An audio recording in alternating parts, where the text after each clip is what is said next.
Welcome to the Databricks Skill Builder series. We're glad you're here. All right. Hello, everybody. Welcome to this episode of Skills Builder, where we're going to be talking about deploying scalable infrastructure with Terraform. In today's conversation, before I pass it off to Tony, just want to level set. The level at which we're talking about is more of a 300 level. This conversation assumes that you know about Terraform, you know how to deploy, you know how it works, and maybe you're coming at this from a DevOps angle. Maybe you've started to integrate Databricks into your larger pipelines. This conversation is really going to be helping focus on that, on making sure that your Databricks pipelines are scalable, that they're going to be repeatable, reusable, and be able to be used across a whole wide variety of pipelines. If you're interested in learning more about Terraform, if you're just starting out, if you're come in and be like, I have no idea anything about Terraform, there will be a new course in the Academy hosted by two individuals from our provider team, Alex and Vyong, where they'll go through it step by step and build it up from interacting with the API to modules, etc. So be on the lookout for that one. All right, with that, I'll go ahead to pass it over to Tony to talk a little about the architecture and set a foundation of what we'll be showing from a code perspective. Thanks, JD. My name is Tony. I'm on the same team as JD on the platform and infrastructure. We cover all of the Americas, and we run into a lot of conversations with customers at the 300 level where we're discussing more of the structure of how they should approach their Terraform pipelines and really how they should scale out. So it's not just in the phase where we as Bricksters were oftentimes prototyping in a single environment, and then we might be bundling a lot of different things together. So I'll share my screen to kind of present an initial example. We have here a representation of what a repo would become from a prototyping perspective, and maybe inside what we'll see inside a customer environment. Oftentimes we'll rely on modules. It's reusable, it's easy, someone built it, maybe it's a Databricks employee that built it out and now we're supporting it. The thing about modules is that now today with Unity Catalog, we have two sets of modules, right? We have modules at the account level and modules at the workspace level. So if we look at these little boxes as modules that we might be using, and we might be configuring at a Terraform perspective, we might drop it into our repository, and then we might be implementing it from an account level and a workspace level. So these solid boxes represent items within a particular environment, right? And so these dashes, think of them as module specific. And so our Terraform repo will have all of these different things. We'll have the provider, we'll have the cloud provider as well, because we need that when we're configuring items at the account level and the workspace level. But when we take a step back, these are a lot of different items that we have in a single repo, right? And as soon as we run our pipeline, or at least before we even get to the pipeline, we run our Terraform code and we build out our entire workspace. We configure it with the meta store and we start enabling all of these different features and we start configuring it. We have a Terraform state. So let me get that box in here.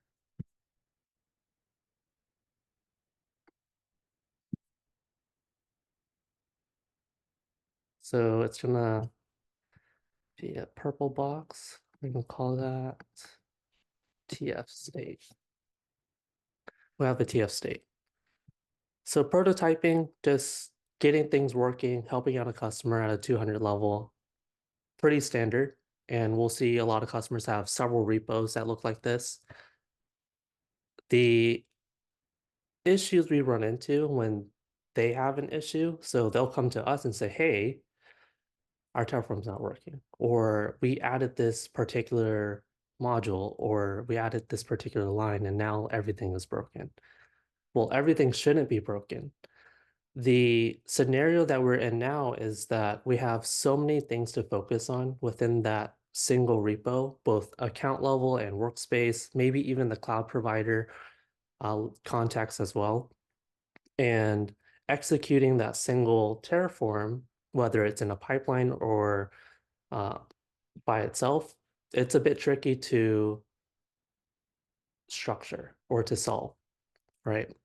Where do I approach it from? Well, it looks like it's an authentication issue. So maybe I'll go to the cloud provider. Well, it could be an authentication issue with the account console now. It could be a permission issue that is between the account console and the workspace level. So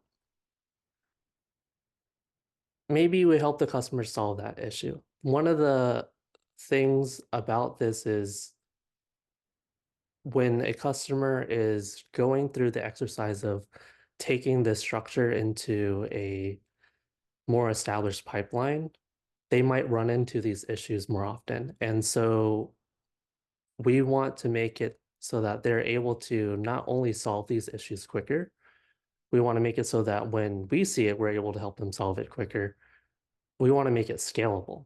So this is one workspace, one example of one workspace. So what happens when you start adding a second workspace, you start adding more configurations, it's a really large repository.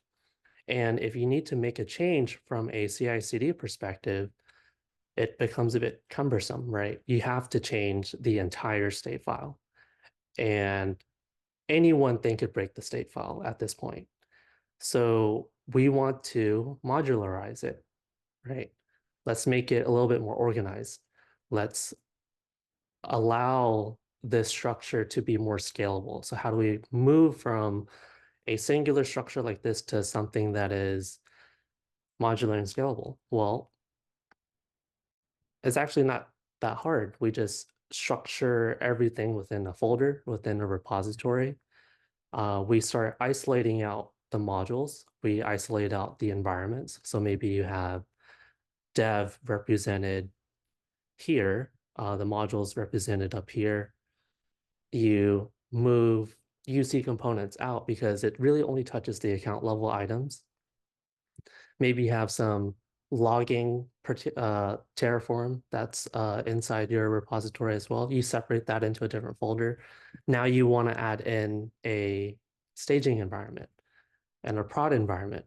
Structurally, it'll look just like this, but every single item here has a different state file. Now you might think, that's a lot of state files I have to manage, but it's concise and you're able to move quicker because you're making changes specific to the environment that you're modifying, as opposed to what we're looking here. You might have dev staging, hopefully not prod, inside this repository and you're making changes against it. Well, changes to dev should never affect the state inside prod or inside staging.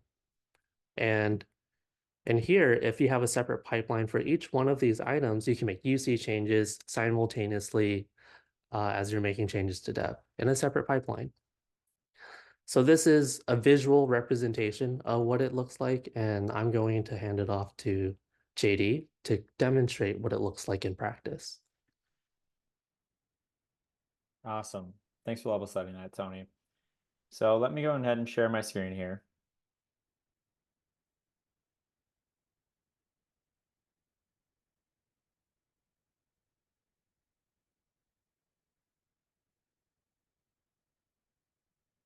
Give me 1 second. Okay. Let me know if y'all can see. Let me make sure I'm sharing the right screen here. Give me 1 second.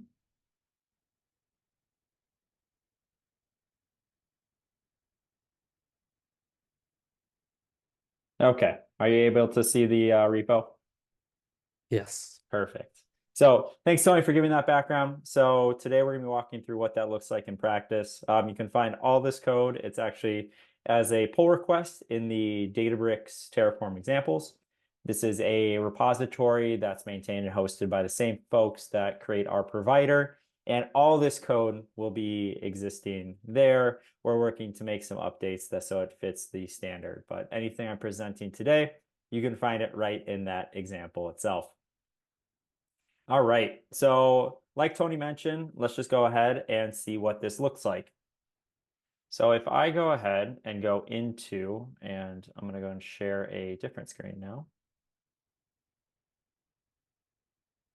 Share my VS Code here. So like Tony mentioned, how this is structured is that we want to separate these state files so that when we're pushing a change to one aspect of the Databricks environment, we're not affecting every single item. It's not refreshing every state. We're not endangering production if a dev cluster policy needs to be changed. So how we've set it up here is we start with our common infrastructure. This includes both logging and Unity Catalog. These are entirely separate pipelines themselves. They have separate Terraform plans and applies and are entirely isolated from the other environments. Let's take a look at Unity Catalog, for example. Within Unity Catalog, we're handling the creation of the metastore, and we're handling the creation of the root bucket, the root account, the root cross account role for it as well, and it's all in its own pipeline. That means that when you start working with it, nothing else is going to impact it. So if you tear down a workspace, your metastore is going to remain uncoupled from all of your other assets. So if you want to go ahead and destroy dev, it's not impacting your metastore, and that's not impacting your underlying data. Logging is the same concept. So with logging, we're going to be creating the underlying log delivery assets from the cloud provider, as well as putting with the account console, because this is something that we do not want coupled to any of our workspaces. We don't want to destroy prod and then all of a sudden logging goes with it when we're still maintaining both dev and QA. Now, before we go ahead and get into looking at how we've isolated dev, prod, and QA, let's talk about those common modules that Tony mentioned. So to save time in Terraform, we use modules. They're repeatable assets that can be called in different environments.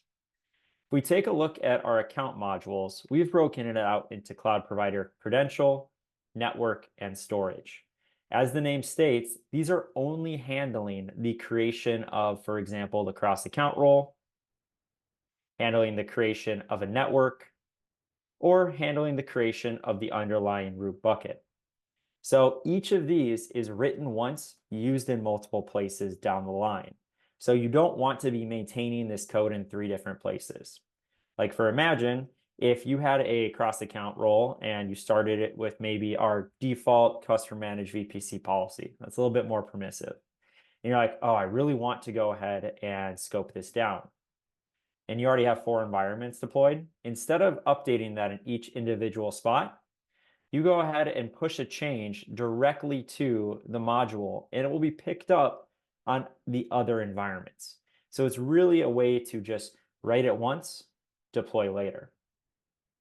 The same way with how deploying Databricks assets, whether that's workspace creation, so actually creating the credentials, storage, networks, or maybe that's metastore assignment. So calling the metastore assignment resource for the account level for the workspaces, or even the identity assignment if you want someone to be an admin.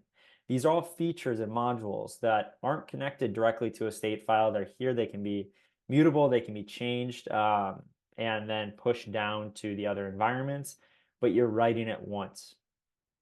Same thing goes for common modules at the workspace level.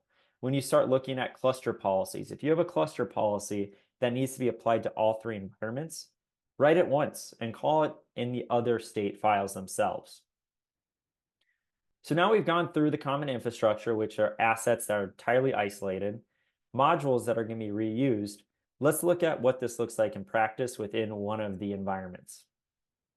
So if we take a look at Databricks Dev, we have this folder, which is its own isolated environment. It has its own state file, its own variables. It has its own everything. So if we go ahead and open up DevTF, we're going to see that it's calling those modules that we defined earlier. It's just passing in the variables that we want it to pass in. So for example, with the cloud provider, the dev environment's passing in the VPC CIDR range, the subnets, etc. So if your prod environment has a larger CIDR range than your dev environment, You don't need to make any manual additions to the code. It's only a variable. So if we take a look at the account and we look at the account within that dev environment, you can see here, it's calling the various modules that we defined earlier. So we say, okay, we're going to pass the Databricks account module. Within that module, we're going to do the workspace, create the metastore, and create the identity assignment, all which are just defined, a couple folders up. The same exact concept applies to prod. So if we take a look at prod, we are defining it in the exact same way. So it really simplifies deploying resources at scale. So if I wanted to deploy another environment, let's say I want to deploy a staging next to my dev and QA, all I would need to do is copy the folder, adjust the naming conventions, and throw in the variables that I'm deploying everything, attaching it to the workspace, etc. Very straightforward. And again, whole point of this is making sure that the environments are being deployed at scale and they're isolated, but using the same code so that you don't have to go ahead and, if you're, like Tony mentioned, if you make updates to prod, you're potentially impacting all the downstream environments. So now I'll stop sharing this and let's go ahead and take a look at what this looks like in the console.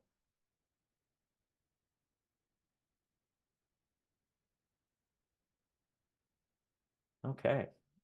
Let me know if you can see the Chrome window again. Looks good. Perfect. So we can see here, this is the Databricks account console, and I've gone ahead and deployed all three workspaces. We're going to see our prod, our QA, and our dev, and they're all going to be attached to the underlying metastore. So all this happened in isolation from each other. I ran 4 different pipelines. I ran a pipeline for Unity Catalog to create that. I ran a pipeline for dev, QA, and prod. I ran them in tandem, frankly, because they are so not connected with each other. So if you want to add another environment, not a problem. And what does this look like under the covers from the cloud provider side? You're going to see 3 different VPCs that come up as well because they're entirely isolated. You could use the same VPC if you want. We're going to see the subnets that are coming up for them, the private and public subnets, and everything can be destroyed, fully isolated from each other.